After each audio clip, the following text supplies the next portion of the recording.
pleading with the president, the same way he reacted and responded to the feeling of Nigerians and international community by discontinuing the embarrassing trial of these minors. He should also listen to the pleas from eminent Nigerians, eminent Igbo leaders, eminent individuals in different parts of the country, lawmakers and so on and so forth, who has at one time or the other called on the president to embark on the path of political solution in the Nnamdi Kanu case by discontinuing the trial. So you can see by what the president did in the minors case, he has exercised his constitutional power through the Attorney General take under Section 174 thereabout to discontinue any criminal trial, even treason that has a murder charge at any stage of that trial.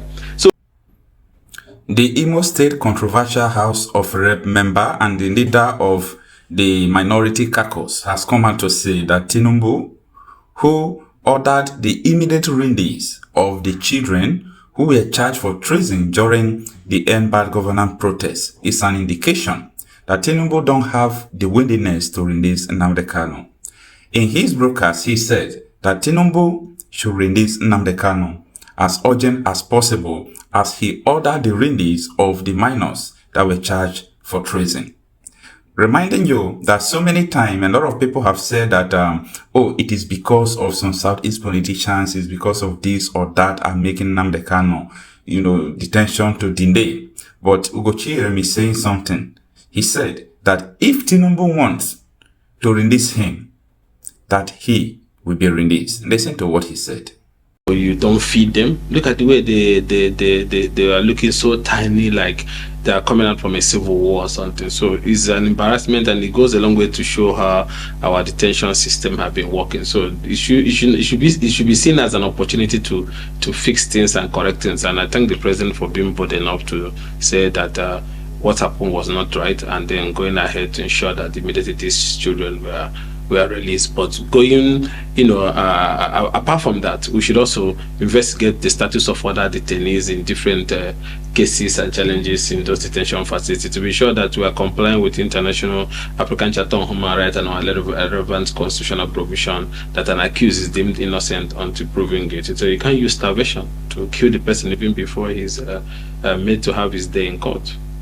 And I think I will join to this by also pleading with the president, the same way he reacted and responded to the feeling of Nigerians and international community by discontinuing the embarrassing trial of these minors. He should also listen to the pleas from eminent Nigerians, eminent Igbo leaders, eminent individuals in different parts of the country, lawmakers and so on and so forth, who has at one time or the other called on the president to embark on the path of political solution in the Nnamdi Kanu case by discontinuing the trial. So you can see by what the president did in the minors case, he has exercised his constitutional power through the Attorney General take under Section 174 thereabout to discontinue any criminal trial, even treason that has a murder charge at any stage of that trial. So now that you have invoked it for this case that we are charged for treason, also invoke that the same Section 174 thereabout in the case of Nnamdi Kanu by discontinuing the trial. The trial has it has prolonged the return to the path of peace in the East. It has cost the East so much. It has even cost the country so much. There is of insecurity. There is loss of life. There is killing. There is destruction going on left, right, and center with accusation and counter-accusation surrounding it. What a listening president will do is to say, okay, let's find a political solution, and which is to discontinue the trial of Nnamdi Kanu, release him on bail, and then embark on the path for finding sustainable solutions to those security challenges. Remember, under Section 14, the primary responsibility of government is the protection of lives and property. So why do we have government? If government cannot protect lives and property, if government cannot listen to the people, if government cannot do things that can bring stability, then it's not government. So what I'm saying in effect is that this is a government, and they should live up to their responsibility by listening to what the people are asking for. When we had challenges in Niger Delta, when the bombing of oil pipeline, kidnapping of oil workers, killing of oil workers, there's a lot of atrocities that was happening then, whether right or wrong. But government, because they know their responsibility, their economic responsibility and their welfare responsibility, embarked on a peace-building effort that led to the resolution of the Niger Delta crisis, that led to the issue of Niger Delta Ministry, different agencies that were put in place, Amnesty and so on and so forth, all aimed at finding lasting solution. Even the security and pipeline contract was also given to Niger Delta people, and a lot of incentives that was given to Niger Delta people, and peace returned.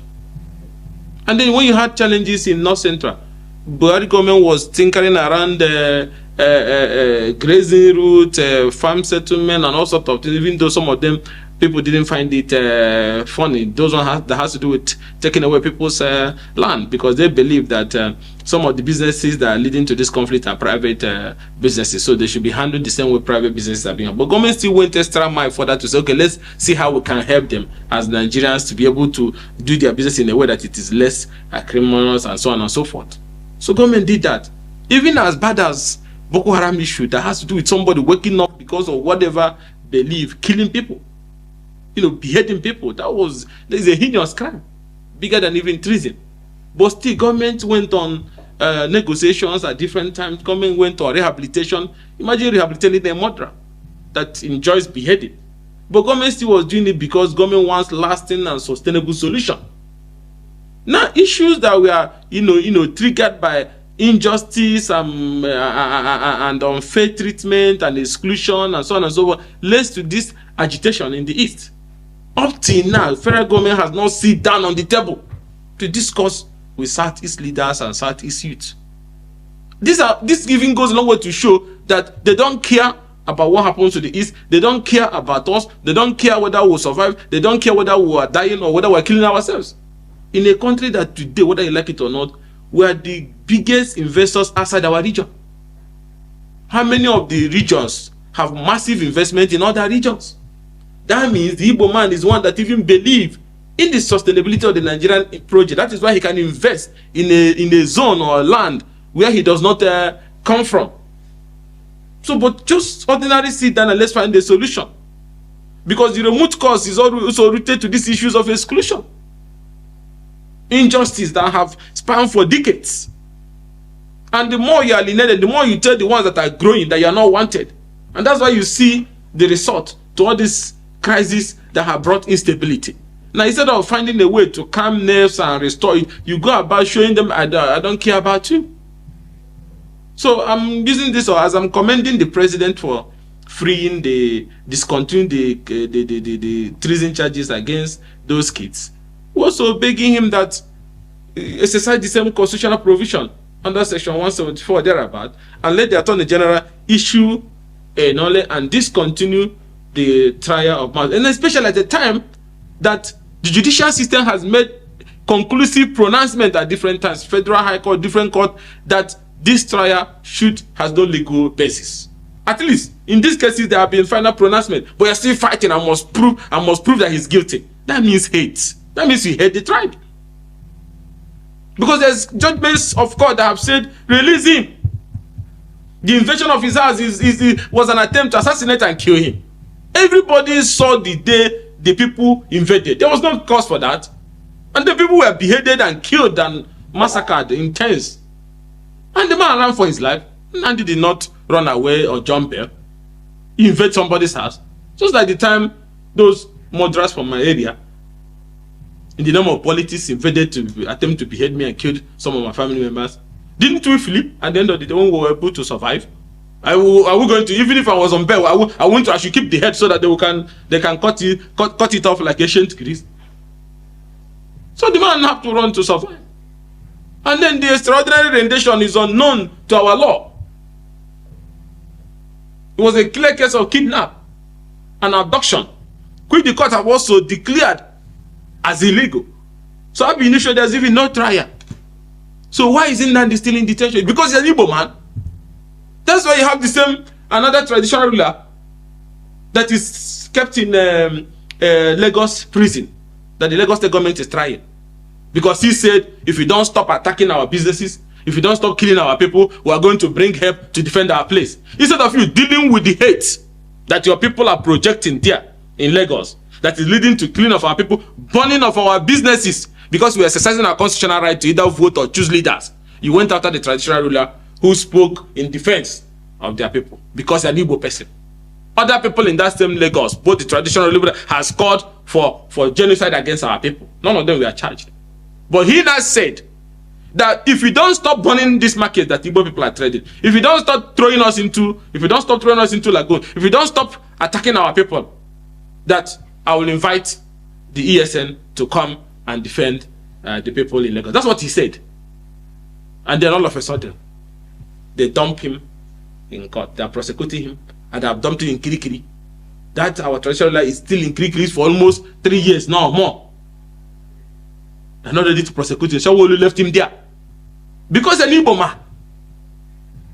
So if we want to be one Nigeria, we should be honest and stop being stupid about the lies. In Igbo, they say, when you do the child the way you're doing this other child, they will be happy. Are you doing us the same? You're not doing us the same way. Do we want to build a country, a nation, or are we running a geographical expression like Awolowo also said? If we want to build a nation, that even though the tongues and religion may differ, but in brotherhood we can still stand, then you have to behave like a family, like a brother. You resolve the Igbo issue. Don't pretend like you don't know it's existing. You will not have stability. Let us see ourselves as one honestly and root it on that principle of justice, equity, and fairness. If you know what if they do to you, not like, why are you doing it to an Igbo person? So it's on that ground that I'm asking the president that is long overdue. It's time to respect those judgments of the court and stop this judicial. The court freed him, you went again, you fight another. No, it's not necessary. We're looking for peace and stability. 70% of our people today will take Mr. President seriously when he talks about building a nation, uniting our people, bringing us together, making us to believe that he's about to renew hope, which includes justice. You have to renew my faith in the justice system, in the equity system, in the fairness system. That our people, 70% of our people believe that if the president wants us to take him serious, he should first of all release Nnamdi Kanu and find a way to go to the table to find a permanent political solution to the challenges facing our people. Then we can take him serious. That's the way our people feel. Any of the Igbo leaders can come to Abuja and be lying to him. Those ones I call outlaws. They can be saying all sorts of nonsense, but down there in our place, they want this issue resolved so that our people can now pick up what is left of their lives and move on. Because this issue is causing instability in our place. Farming activities is zero. Businesses are going down. Most people are no longer returning back. So resolving it starts with, okay, political solution, we'll give him bail. Then we'll go to the table and look at the issue. There's issues that led to those agitation. Those issues have been with us since 1960. Democratic leaders now worsened with so much hypocrisy and incompetency and so on and so forth. They were now flashing it in our face like we don't belong. It's not about Nnamdi Kanu. Even if we take out Nnamdi today, the other generation that is coming are also having the same feeling rooted in their hearts. You see, have another person rise up. So finding a solution to them, a permanent solution should be the concern of every genuine leader. Because for how long are you going to keep treating people like that and expect them to believe? In this era of technological advancements, social media and everything, information moves so fast. So you don't the way you can hide information. People have opinions based on your actions. And coming from somebody who has fought the Deco days, democracy, inclusion, and so on and so forth, I'm just surprised that we're still having this conversation 1 year or going to 2 years in office. Just because of Abiola's election that was robbed. They floated Nedeko, they fought. Some of them were charged for treason. There was bomb blast that time, remember? Even though there was accusation whether it was Abacha that was throwing the bomb or it was the Nedeko people, them Tinubu Don't were throwing it. There were the same transmitter now they kind of was using. Fire meet them and Tinubu, we had their own transmitter, radio Kudra, radio this. They were transmitting into the airways. Because they said they wanted the mandate to be restored. Now these people are asking for justice, equity, and fairness. The same thing. So what to do? The Nedeko issue and the bill issue was resolved by compensating them with allowing them to run for the presidency by almost all the key stakeholders. Since that time, they have ruled almost 2 times now. But nobody cares about our own people. So how do you think the young people are feeling down there? They feel disconnected. They feel angry. In a country that they are working so hard for. All they are asking is for justice, equity, and fairness. That's what this selective application of democracy, selective application of the justice system, selective application of political opportunities, selective application of the electoral, everything that has to do with the East, the method is different. Even the way you mount roadblock in the East, like is an Afghanistan that America just left from. From just Asaba, you be coming from Abuja, 1 or 2 checkpoints. By the time you get to Asaba, you are trying to cross the river Niger. From that place to where you see 48 checkpoints. What are you doing there? See, crime is still everywhere. It has turned into a toll collecting point for police or security agencies who are on those roads. Extorting the people, making them feel like you just want to annihilate them at all costs from all fronts. So these things are wrong. And like I said before, a true nationalist will focus and believe that equity, justice, and fairness is the fulcrum and the foundation for a united and peaceful country. Anybody that is talking about peaceful country without discussing the sacred core principles of justice, equity, and fairness is talking nonsense. You cannot have a united country, you cannot have a stable country without sitting down to address these core principles of justice, equity, and fairness. Not just by addressing it, but showing it in your body language and conduct. Today, you have a country that the Igbo man is not chief of army staff. The Igbo man is not IG. The Igbo man is not DG of DSS. The Igbo man is not customs CG. The Igbo man is not immigration head. The Igbo man is not central bank. The Igbo man is not finance minister. The Igbo man is not federal inland revenue. The Igbo man is not director of military intelligence. The Igbo man is not NSA. But still, they still believe.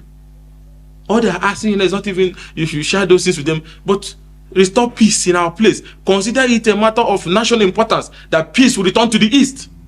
We want you to make that a priority. That's all our people are asking for. And that we're not getting it up till now. So it's not that anybody hates anybody or no. The hand with which you extend, that's the one we should receive. They are giving us bitter lemon every day. Look at the infrastructure in our place. Look at our major highways in the East. Look at our markets. Look at our energy situation. Look at the employment rate of our people in civil service. Look at the business opportunities available. Everything is self-help for our people. Business, building, everything. Even rehabilitation of our people that have been displaced since this crisis has started. Not even single one person. The Igbos are builders. The Igbos are nationalists. That is why they invest in every part of Nigeria. Just show them by your body language that though tongue, religion, everything will differ. But in this our brotherhood, we will rise, we are one.